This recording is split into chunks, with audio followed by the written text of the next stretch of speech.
اس जंग को जारी रखने का पूरी दुनिया के सामने जवाब फराहम कर दिया। जंग में ईंधन का किरदार अदा करना चाहिए था। जो सिर्फ अब तक 30% तबाह हुई थी, उन्हें 100% करने तक के लिए या कम से कम उसमें इजाफा करने के लिए ईरान ने एक ज़बरदस्त जवाब फराहम कर दिया। अस्सलाम वालेकुम, बिस्मिल्लाहिर्रहमानिर्रहीम। इरफान मलिक निशानदेही।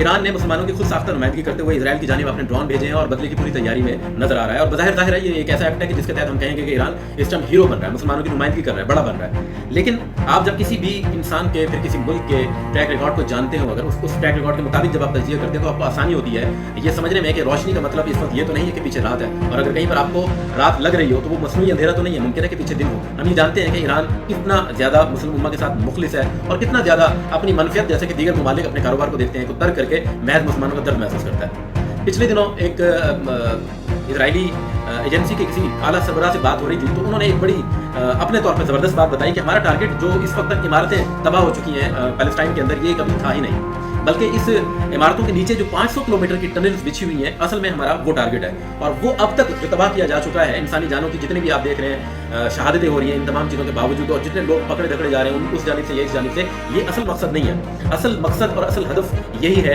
कि ज़मीन के ज़ेरे ज़मीन जो 500 किलोमीटर की टनल्स हैं, जब तक वो तबाह नहीं कर ली जाती तब तक ये जंग जारी रहेगी। और अब तक सिर्फ 30% टनल्स तबाह हुई हैं, सिर्फ 30%। तो जब 30% के तबाह होने पर पूरी दुनिया में इतना शोर उठा, पूरी दुनिया में इतना आवाज़ें उठी, तो इजराइल के पास अब कोई चारा नहीं रहा था कि वो दबाव का सामना करे और इस जंग को बंद करे। और अब जब वो अपना 100% स्टेक लगा चुका था, इस सूरत में अगर इजराइल अपनी जंग बंद करता तो किसी भी तौर पे पूरी दुनिया के अंदर वो कभी फेस सेविंग ना कर पाता। तो उसका हल क्या था? उसका हल ये था कि ये जंग जारी रहती, और अगर जंग जारी रहती तो दुनिया के दबाव से नहीं डूबता।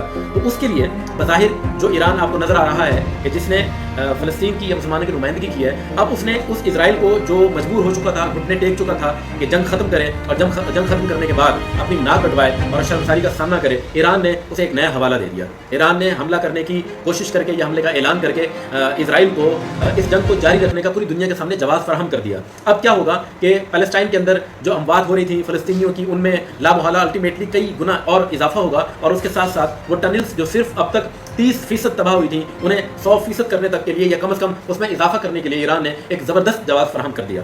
अगर इस तनाजुर में आप देखें तो मुझे बताइए कि क्या ईरान अब भी आपका हीरो है? इस मंजरनामे में जब आप देखते हैं तो बताइएगा क्या ईरान को इस मौके पर, जबकि जंग खत्म होने जा रही थी, जंग में ईंधन का किरदार अदा करना चाहिए था? अगर आप इस निगाह से देखें जहाँ से मैं आपको दिखाना चाह रहा हूँ, तो मुझे बताइए कि क्या ईरान ने फ़लस्तीनियों का साथ दिया है या फिर मज़ीद शहादतें करवाकर फ़लस्तीनियों की मुखालफत की है? यूँ ही किसी को दिन रात यानी फ़ौरन हीरो मान लेना और बगैर उसके ट्रैक रिकॉर्ड को देखे तज़किया दे देना, ये कोई मुनासिब अमल नहीं है। ईरान की एक एक चीज़ पर नज़र रखिएगा और फिर नतीजे को देखिएगा। ये अल्टीमेटली जो ईरान करने जा रहा है, इससे अगर होगा तो सिर्फ मुसलमानों का, फ़लस्तीनियों का, वहाँ जो बच्चे हैं, ख़वातीन हैं, उनका नुकसान होगा। अपना ख्याल रखिएगा। वस्सलाम।